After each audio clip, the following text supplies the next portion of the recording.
नमस्कार दोस्तों, मैं हूं रवि पांडे। मेरे पीछे फार्म यार्ड मैन्योर पड़ा हुआ है जिसे गोबर की खाद बोलते हैं।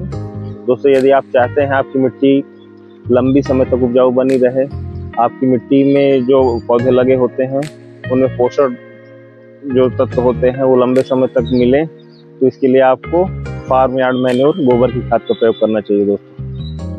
दोस्तों यहाँ बात अपन करते हैं कि फार्म यार्ड मैन्योर जो गोबर की खाद होती है उसका सोर्स कहाँ से मिलता है। तो उसका सोर्स जो पशुपालक होते हैं, जो गाय भैंस बकरी पालते हैं, वो गाय भैंस बकरियों से जो मल त्याग होता है उसी से ये फार्म यार्ड मैन्योर तैयार होता है। दोस्तों, इसमें इस खाद की सबसे बड़ी विशेषता ये होती है कि इसमें जो दीर्घ पोषक तत्व हो गए जैसे नाइट्रोजन, फास्फोरस, पोटाश, वो प्रचुर मात्रा में होते हैं, और जो लघु पोषक तत्व हो गए जैसे जिंक, आयरन, बोरान, ये इनकी भी मात्रा भी पर्याप्त होती है।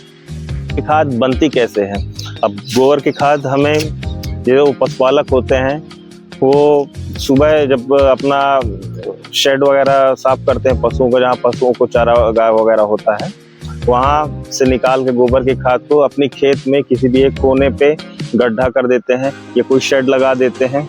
तो उसके नीचे रोज का कलेक्शन जो गोबर का होता है, जो मूत्र वगैरह होता है, और या जो वेस्ट मटेरियल घास फूस होता है, वही गड्ढे पे रोज डालते रहते हैं। और ये क्रमशः डे बाई डे का प्रोसेस होता है। उसके बाद ये कम से कम गोबर की खाद को बनने में, डिकम्पोज होने में 45 डेज का समय लगता है मिनिमम। मैक्सिमम से 3 से 4 महीने का समय लगता है। इसके बाद धीरे धीरे ये डिकम्पोज होते जाता है। कोशिश करें कि उसमें नमी बनाए रखें। जहाँ पर आप गोबर डे बाई डे का डाल रहे हैं वहाँ पर नमी बना के रखें, और ये गोबर को थोड़ा पलटते रहें। पलटने से ये हो जाता है जो डिकम्पोजिशन होता है, सड़न होता है गोबर का, वो फास्ट होता है और बहुत जल्दी ये डिकम्पोज हो जाती है, सड़ जाती है खाद, और आपको जल्दी से जल्दी फार्म यार्ड मैन्योर कंप्लीट होके मिल जाता है। दोस्तों, और एक चीज़ का और ध्यान दें कि शेडिंग की व्यवस्था कर लें।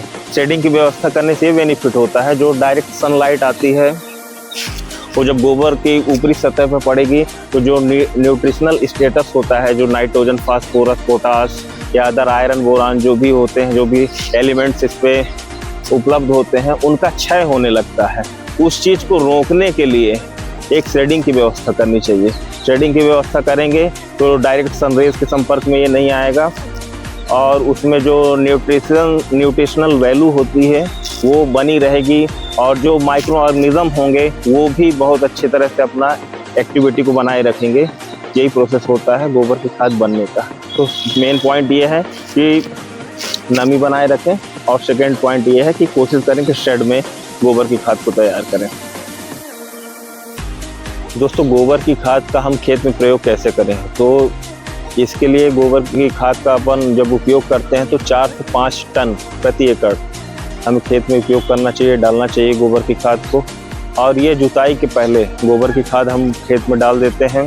फिर जब जुताई होती है तो मिट्टी में अच्छी तरह से मिल जाती है, और इसका सभी उद्यान की फसलों, अनाज वाली फसलों में इसका उपयोग किया जा सकता है। दोस्तों, गोबर का प्रयोग ताज़ा नहीं करना चाहिए। ताज़ा इसलिए नहीं करना चाहिए क्योंकि ताज़ी अवस्था में मीथेन गैस इस पर रिलीज होती है, जो छोटे छोटे पौधे अगर इसके संपर्क में आते हैं तो जल जाते हैं। और दूसरा ये होता है कि अगर गोबर कच्चा है तो दीमक का सबसे अच्छा भोजन माना जाता है। कच्चे गोबर को दीमक बहुत चाव से खाते हैं, तो आपके खेत या गमलों में दीमक का प्रकोप हो जाएगा। खाद डालने से मिट्टी की उर्वरक क्षमता बढ़ जाती है। दोस्तों, दूसरा, मिट्टी की संरचना में भी सुधार होता है गोबर का खाद का प्रयोग करने से।